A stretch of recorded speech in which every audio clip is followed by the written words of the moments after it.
For more than half a century, the Morandi Bridge spanned the gorge that bisects the northern Italian port town of Genoa. But no more. Oddio! Oddio! Oddio! Oddio santo! On Tuesday, during a heavy storm, 200 metres of the middle span simply gave way, plunging 45 metres into the valley below, taking with it dozens of vehicles and many lives. This amazing big roar, and it was raining, so I thought it was a lightning, and I saw the bridge. In the days that followed, Italy has immersed itself in the emotional mix of grief and anger, but in the immediate aftermath, rescue was the priority. Yes, of course, we are involved as humans, but we are first of all rescuers. So in this moment we have to try to do our best in order to save what we can save and who we can save, of course. And there will be a time later to, to debrief and to try to understand what is this situation, what was to feel and to leave the situation. Fire crews, construction teams and sniffer dogs clambering over the mountains of mangled steel and concrete, searching for survivors, day and night. Well, we're working on a heap of debris, and as you see behind us, the bridge has collapsed, and we are now searching for people under debris in big voids. If we can find them, and looking and searching in the car, and we are carrying on with these rescue operations until we finish the job. Italy's Prime Minister Guiseppe Conte visited the scene in the hours after the collapse. It's necessary that the maintenance is even more strict and the checks are even more punctual and rigorous. We must prevent such tragedies from happening. All citizens should be able to travel safely, and we will work to prevent this from happening again. The initial horror of what happened is captured in this image. A lone truck abandoned, having literally run out of road as the Morandi folded in front of it. The rescue teams were working in the most difficult of conditions, some plucked from the debris, dangling on the end of a rope. Yet there were those who walked away. It looked early on as if the driver of this lorry, flattened by falling masonry, couldn't have survived. Yet with only a broken arm, Luciano Goccia was back at his vehicle to claim his belongings. I arrived under the bridge. I opened the door of the truck to get out and I heard a loud noise and then nothing. When I turned, I saw myself moving towards the wall and I couldn't breathe anymore. The pressure wave moved me. I am a miraculous survivor. Others reflected on their good fortune and how close they'd come to being among the dead or injured. I consider myself more than lucky, because had I passed by 5 minutes later, I wouldn't be here talking about it. I walked under it every day, twice a day. I passed over it once a day, like everyone here in Genoa. It's one of the principal roads through the city. I don't know how this could have happened. Marina Gualata was sheltering from the rain under the bridge with her daughter when it collapsed and buried them both. When I woke up, I was stuck in the rubble and I was holding my daughter's hand, but I couldn't see her because she was completely buried. The firefighters started to dig her out.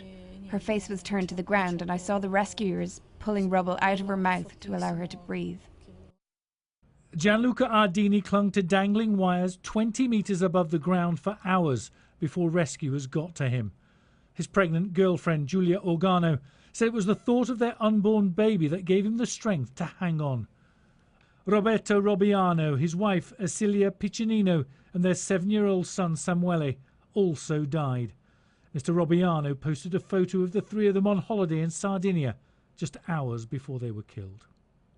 Alberto Fanfani and his girlfriend Marta Danisi were killed too when the bridge collapsed. He was an anaesthetist who worked in Pisa, she a nurse from Sicily.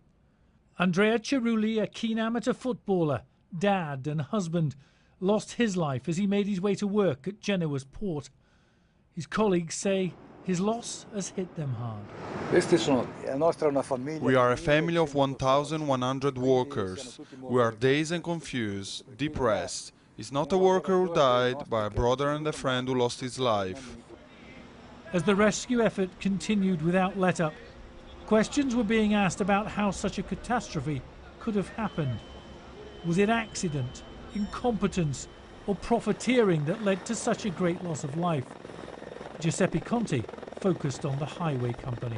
We will move independently and we will act in order to revoke the concession to the company Autostrade, because there is no doubt that given the present system and the current agreement, it was Autostrade who had the burden. The Morandi Bridge was constructed in the 1960s. Its design not unique but rare, and that too may have made the structure vulnerable to failure, according to experts. It's quite a young bridge, but about the project there were a lot of concerns since the very beginning. On this kind of project, only 3 bridges were built around the world, and the other 2 already had serious problems. So most technicians advised that it was to be stopped too.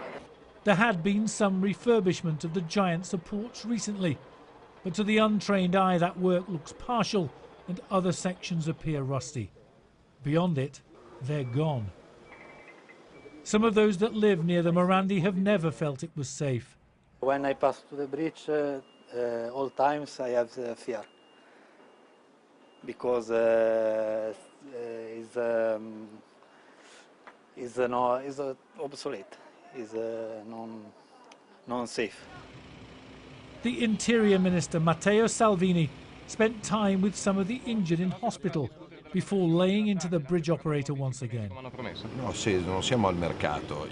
If I was a manager of Autostrada, I would have been here for 2 days and I would have opened my wallet and give my millions of euros profit to the people damaged by this tragedy. The viaduct spans both an industrial zone and a residential neighbourhood. 600 people have been moved out of their homes, being allowed to retrieve their valuables with emergency crews to keep them safe. Until this morning, we only had the clothes we were wearing, then nothing else, not even a brush. The firefighters took us to the house. They gave us some time, an hour or so. We could collect some stuff. Sefa is another who had to move out of his flat with his wife and children. It's my balcony. He lives right underneath the bridge. Here is the bridge. When I went to rent that house, when the first day I went inside, my son told me, "Daddy, if that bridge comes down," I was laughing because it was something impossible that that bridge comes down. And 4 days ago, my son told me, "Do you remember that I told you?"